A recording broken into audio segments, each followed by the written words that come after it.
Hello friends, ഒരു വാച്ചിൻ്റെ second സൂചി 58.5 second കൊണ്ട് ഒരു പ്രദക്ഷിണം പൂർത്തിയാക്കുക.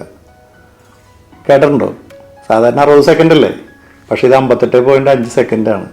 അതുകൂടാതെ അവരുടെ ഒരു വാച്ചിൻ്റെ അല്ലെങ്കിൽ ക്ലോക്കിൻ്റെ ഡിസൈൻ ഉപയോഗിച്ചു എന്ന് പറഞ്ഞാൽ മോഷണം അല്ലെങ്കിൽ അത് ഇമിറ്റേറ്റ് ചെയ്തതിന് ലോക പ്രശസ്തമായ ആപ്പിൾ കമ്പനിക്ക് $20 മില്യൺ ഫൈൻ ഇടേണ്ടി വന്നു.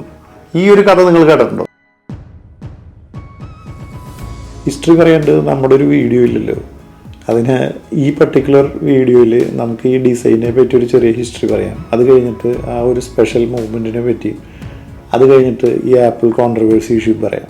ആപ്പിൾ കണ്ട് ഇഷ്ടപ്പെട്ട് സ്വന്തമാക്കാൻ ശ്രമിച്ച ആ ഡിസൈൻ ഉണ്ടല്ലോ, ആ ഡിസൈൻ ഉപയോഗിക്കുന്നത് വാച്ചുകളുടെയും ക്ലോക്കുകളുടെയും തലസ്ഥാനമായ സ്വിറ്റ്സർലൻഡിൽ തന്നെയാണ്. അതായത് സ്വിസ് ഫെഡറൽ റെയിൽവേ എന്ന് നിങ്ങൾ കേട്ടിട്ടുണ്ടാവും. സ്വിറ്റ്സർലൻഡിലെ എല്ലാ റെയിൽവേ നെറ്റ്വർക്കും മാനേജ് ചെയ്യുന്ന കമ്പനിയാണ്. അവരുടെ പല സ്റ്റേഷനുകളിലായിട്ട് 3000-ലധികം ക്ലോക്കുകളുണ്ട്. പല ഡിസൈനിലായിരുന്നു ക്ലോക്ക് ഉണ്ടായിരുന്നത്. അപ്പോൾ അവർക്ക് തോന്നുകയാണ് ഇതിനൊക്കെ ഒരു സിംഗിൾ ഡിസൈൻ കൊണ്ടുവരണം. അങ്ങനെ അവരൊരു മത്സരം സംഘടിപ്പിക്കുകയാണ് 1940-കളിൽ. അപ്പോൾ ആ മത്സരത്തിൽ പലരും പങ്കെടുത്തെങ്കിലും അവരുടെ തന്നെ ഒരു എഞ്ചിനീയർ അതിലൊരു ഡിസൈൻ കൊണ്ടുവരുന്നുണ്ട്. ആ എഞ്ചിനീയറുടെ പേരാണ് ഹാൻസ് ഹിൽഫിക്കർ. 1932 ആണ് ആ കമ്പനിയിൽ ജോയിൻ ചെയ്യുന്നത്. ഈ ഒരു ഡിസൈനറെ കുറിച്ച് പറയുകയാണെങ്കിൽ ആൾ ഫേമസ് ആയിട്ടുള്ള ഒരു ഡിസൈനറാണ്. ആൾ ഈ ക്ലോക്ക് മാത്രമല്ല ഡിസൈൻ ചെയ്തിട്ടുള്ളത്, പല ജർമ്മൻ കമ്പനികളുടെയും കുക്ക് വെയർ അല്ലെങ്കിൽ കിച്ചൺ വെയർസിന്റെ പല സ്പെസിഫിക്കേഷനും ഡിസൈനും ആളാണ് ചെയ്തിട്ടുള്ളത്. ആൾ ഈ പർട്ടിക്കുലർ ഡിസൈൻ സ്റ്റെപ്പായിട്ട് കൊണ്ടുവന്നു. അപ്പോൾ ഈ പർട്ടിക്കുലർ ഡിസൈനിൽ വൈറ്റ് ബാക്ക്ഗ്രൗണ്ട് ആണ്. ക്ലിയർ ആയിട്ട് എത്ര ദൂരത്തു നിന്ന് നമുക്ക് സമയം കാണാൻ പറ്റും. അതിൽ ഈ റെഡ് കളർ സെക്കൻഡ് സൂചിയാണ്, ബ്ലാക്ക് ഹാൻഡ്സ് ആണ്.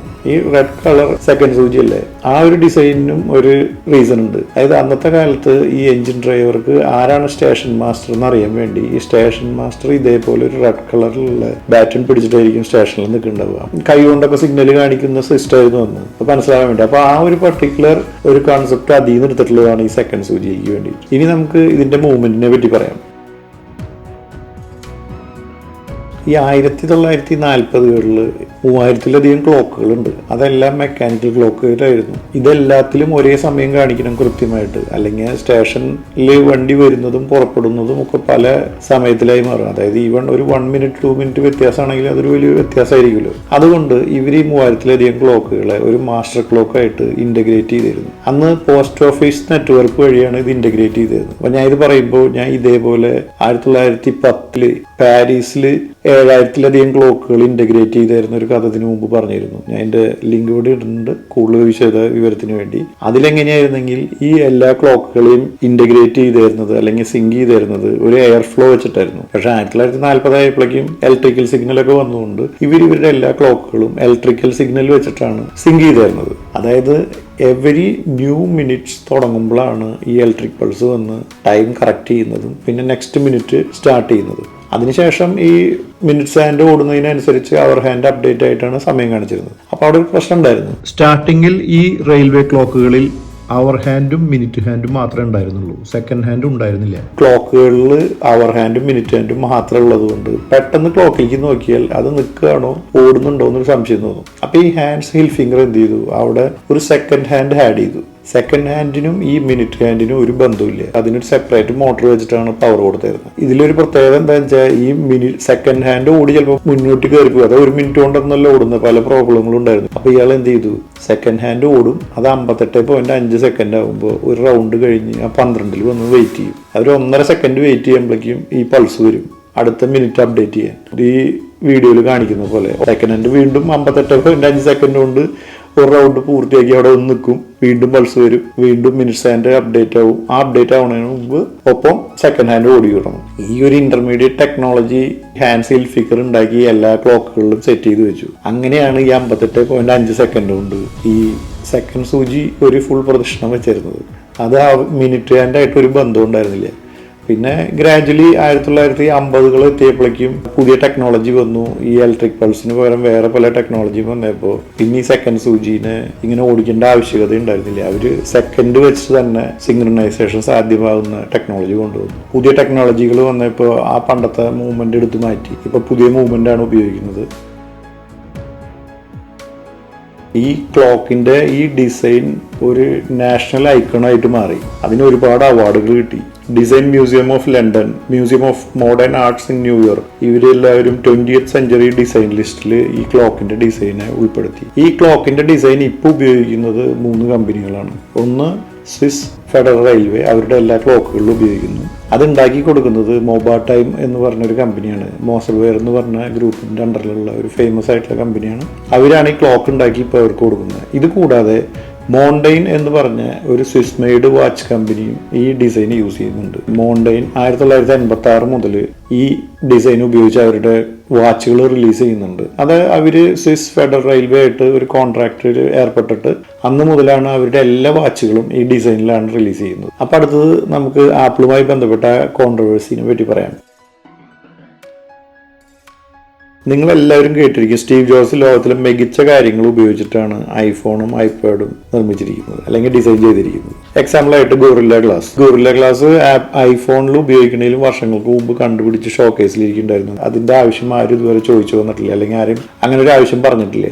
ഇങ്ങോരാണ് പോയി താഴ്ത്തു വീണ പൊട്ടാത്ത ഒരു ഗ്ലാസ് വേണമെന്ന് അന്വേഷിച്ച് നടക്കുമ്പോൾ ഈ ഗോറില്ല ഗ്ലാസ് ഇരിക്കുന്നത് കാണുന്നത്. അങ്ങനെയാണ് അത് ആപ്പിളിൽ കൊണ്ടുവരുന്നതും പിന്നെ പല കമ്പനികളും ഉപയോഗിച്ച് ഇപ്പോൾ രണ്ടാമത്തെ വെർഷൻ കണ്ട് റിലീസ് ആയി. അതുപോലെ തന്നെ ഒരു ടീം ആൾക്കാർ ഇതിന്റെ പല ന്യൂ വെർഷൻസും OS ആയാലും എന്തും റിലീസ് ചെയ്യുമ്പോൾ പല കാര്യങ്ങളും ഇങ്ങനെ അന്വേഷിച്ച് പോകാറുണ്ട്. അതിൽ അവർ ഉപയോഗിക്കുന്ന ക്ലോക്കിന് അതിൽ കാണിക്കുന്നുണ്ടല്ലോ സമയം, അതിനൊരു ഡിസൈൻ വേണമെന്ന് പറഞ്ഞ് അന്വേഷിച്ച് ചെല്ലുമ്പോഴാണ് ഈ പർട്ടിക്കുലർ സ്വിസ് ഫെഡറൽ റെയിൽവേയുടെ ഈ ഡിസൈൻ കാണുന്നത്. അങ്ങനെ ഇവരോട് ചോദിക്കാതെ ഈ സംഭവം ഇവർ 2012 ഇറക്കിയ iPad OS 6 ഇൻക്ലൂഡ് ചെയ്യണം. ഈ ഡിസൈൻ ഉപയോഗിച്ച് OS ഇറക്കി ഇതെല്ലാം പേപ്പറിലും അവിടെ ഇവിടെയൊക്കെ വന്നു. ആദ്യം ഈ സ്വിസ് റെയിൽവേ ഇത് ഭയങ്കര അഭിമാനമായിട്ട് കണ്ടു, അതായത് ആപ്പിൾ ഞങ്ങളുടെ ഡിസൈൻ ഉപയോഗിച്ചു. പിന്നെയാണ് അവർക്ക് മനസ്സിലായത് ഈ ഡിസൈൻ മോണ്ടെയിൻ വാച്ചിന് കോൺട്രാക്റ്റിൽ കൊടുത്തിട്ടുണ്ട്, അതേപോലെ വേറെ അവരുടെ ക്ലോക്ക് ഉണ്ടാക്കാനും. അതുകൂടാതെ ഇതിന് ഒരു ട്രേഡ് മാർക്ക് രജിസ്ട്രേഷനും ഉണ്ട്. ഉടനെ തന്നെ ഇവർ ആപ്പിളിന് നോട്ടീസ് അയച്ചു. കാര്യങ്ങളൊക്കെ ലീക്ക് ആവാൻ തുടങ്ങി. പല ന്യൂസ് പേപ്പറിലും ഓൺലൈൻ മീഡിയയിലൊക്കെ ഈ സബ്ജക്ട് വന്നു. അതായത് സ്വിസ് ഫെഡറൽ റെയിൽവേ ആപ്പിളിനെതിരെ കേസ് ഫയൽ ചെയ്തു. ആപ്പിൾ പെട്ടുപോയി. എന്താ വെച്ചാൽ ആപ്പിളിന് വേറെ ഒന്നും ചെയ്യാൻ പറ്റില്ല. ഈ ഒരു സംഭവം നടക്കണതിന്റെ കുറച്ച് ആഴ്ചകൾക്ക് അല്ലെങ്കിൽ മാസങ്ങൾക്ക് മുമ്പാണ് ഒരു സാംസങ്ങുമായിട്ട് ഇതേപോലെ ഒരു കേസിൽ വിജയിക്കുന്നതും സാംസങ് കോപ്പി അടിച്ചു എന്ന് പറഞ്ഞാൽ അവരെ ഫൈൻ ഇടിപ്പിക്കുന്നത്. അപ്പൊ ആപ്പിൾ ഇവിടെ ഫൈൻ കൊടുക്കുകയോ ഇല്ല എന്നുള്ള രീതിയിലായി ചർച്ചകൾ. സംഭവം അവര് കോടതിയിൽ അധികം കളിക്കാൻ നിൽക്കാതെ out of the court settlement ചെയ്യുകയാണ് ചെയ്തത്. $20 മില്യൺ ഫൈൻ കൊടുത്തു എന്നാണ് പറയപ്പെടുന്നത്. അങ്ങനെ സ്റ്റീവ് ജോബ്സ് കാര്യം ഒതുക്കി തീർത്തു. പിന്നെ അത് കൂടാതെ അവർ നെക്സ്റ്റ് വെർഷൻ OSൽ ഈ ഡിസൈൻ എടുത്ത് മാറ്റുകയും ചെയ്തു. പിന്നെ അവരത് ഉപയോഗിച്ചിട്ടില്ല. ഇതാണ് ഈ ഒരു ഡിസൈൻ മോഷണവുമായി ബന്ധപ്പെട്ട കോൺട്രവേഴ്ഷ്യൽ കഥ. ഇനി നമുക്ക് ഇത് ഉപയോഗിക്കുന്ന ഈ വാച്ചിനെ പറ്റി ഒന്ന് സംസാരിക്കാം. അതായത് മോണ്ടെയിൻ എന്ന് പറഞ്ഞ സ്വിസ് മെയ്ഡ് വാച്ച് ഫേമസ് ആയ കമ്പനികളെ വെച്ച് നോക്കിക്കഴിഞ്ഞാൽ ഒരു ചെറുപ്പക്കാരനായ വാച്ച് കമ്പനിയാണ്. 1951 എർവിൻ എന്ന് പറഞ്ഞൊരു കക്ഷി ഈ ഒരു വാച്ച് കമ്പനി സ്ഥാപിക്കുന്നത്. ഇവർ 1986 ഈ സ്വിസ് റെയിൽവേ ആയിട്ട് ഒരു കോൺട്രാക്ട് ഉണ്ടാക്കുന്നതും അന്ന് തൊട്ട് അവരുടെ എല്ലാ വാച്ച് മോഡൽസും ഈ ഡിസൈനിലാണ് റിലീസ് ചെയ്യുന്നത്. അതായത് വൈറ്റ് ഡയലോട് കൂടിയും ബ്ലാക്ക് ഹാൻഡ്സോട് കൂടിയും റെഡ് സെക്കൻഡ് ഹാൻഡോട് കൂടിയും വളരെ ഫേമസ് ആയിട്ടുള്ള ഈ വാച്ചുകൾ കോട്സും ഓട്ടോമാറ്റിക്കും റിലീസ് ആവുന്നു. അവർക്ക് ഒരുപാട് ഡിസൈൻസ് ഉണ്ട്. അതിലിപ്പോ ഈ വൈറ്റിന് പകരം ബ്ലാക്കും ബ്ലൂ ഒക്കെ അവർ കൊണ്ടുവന്നിട്ടുണ്ട്. എന്നാലും മെജോറിറ്റി ഈ വൈറ്റ് ഡയലോട് കൂടിയാണ് വരുന്നത്. ഇവരുടെ ഒരുപാട് ഫേമസ് ആയിട്ടുള്ള മോഡൽസിൽ ഒന്നാണ് സ്റ്റോപ്പ് ടു ഗോ.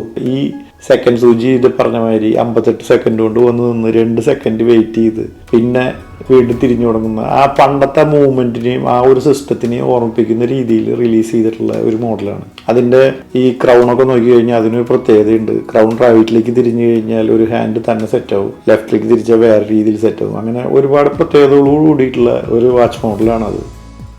ഇതിന്റെ പുതിയ മോഡലിൽ ഈ പർട്ടിക്കുലർ ക്രൗൺ ഒരു പുഷ് ബട്ടൺ മോഡലിലാണ് വരുന്നത്. അത് ഉപയോഗിക്കാൻ അതിനൊരു സ്റ്റൈലസും ഉണ്ട്. അത് ഉപയോഗിച്ചിട്ട് അത് പ്രസ് ചെയ്തിട്ടാണ് ടൈം അഡ്ജസ്റ്റ് ചെയ്യുക.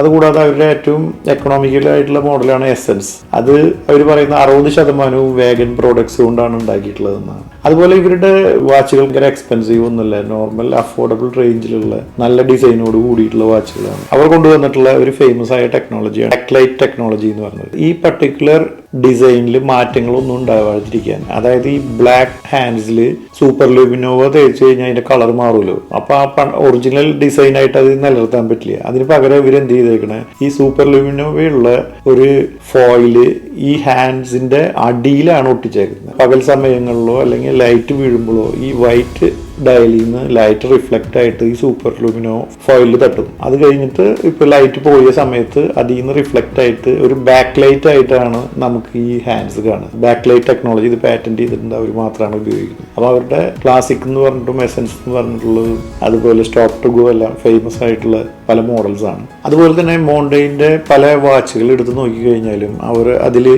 SBB-CFF FFS എന്നൊക്കെ എഴുതിയിരിക്കണ കാണാം. അതെന്താണെങ്കിൽ സ്വിസ് ഫെഡറൽ റെയിൽവേയുടെ പേരുകൾ ജർമ്മൻ, ഫ്രഞ്ച് ആൻഡ് ഇറ്റാലിയൻ ഭാഷകളിൽ ഷോർട്ട് ഫോമാണ് ഈ കാണിച്ചിരിക്കുന്നത്. സ്വിസ് ഗവൺമെൻറ് ഈ ഒരു പർട്ടിക്കുലർ രീതിയിലുള്ള സ്റ്റാമ്പ് പോലും ഇതിൻ്റെ പേരിൽ പുറത്തിറക്കിയിട്ടുണ്ട്. ഐക്കോണിക് ആയിട്ടുള്ള ഈ വാച്ച് ഡിസൈനെ പറ്റിയും അതേപോലെ ഈ ഒരു സ്പെഷ്യൽ ടൈപ്പിൽ കറങ്ങിയിരുന്ന സെക്കൻഡ് സൂചിയെ പറ്റിയും പറഞ്ഞ ഈ വീഡിയോ നിങ്ങൾക്ക് എല്ലാവർക്കും ഇഷ്ടമായെന്ന് വിചാരിക്കുന്നു. നിങ്ങൾക്ക് നല്ലതാണെന്ന് തോന്നുമെങ്കിൽ നിങ്ങളുടെ സുഹൃത്തുക്കൾക്കും ബന്ധുക്കൾക്കും ഷെയർ ചെയ്യുക. അടുത്തെൻ്റെ ഒരു വീഡിയോ വരുന്നത് വരയ്ക്കും ഇതുവരെ ഇറങ്ങിയിട്ടുള്ള വീഡിയോസ് കാണുക, കമൻറ്റ് ചെയ്യുക, ചോദ്യങ്ങൾ ചോദിക്കുക, അതുപോലെ സബ്സ്ക്രൈബ് ചെയ്യുക.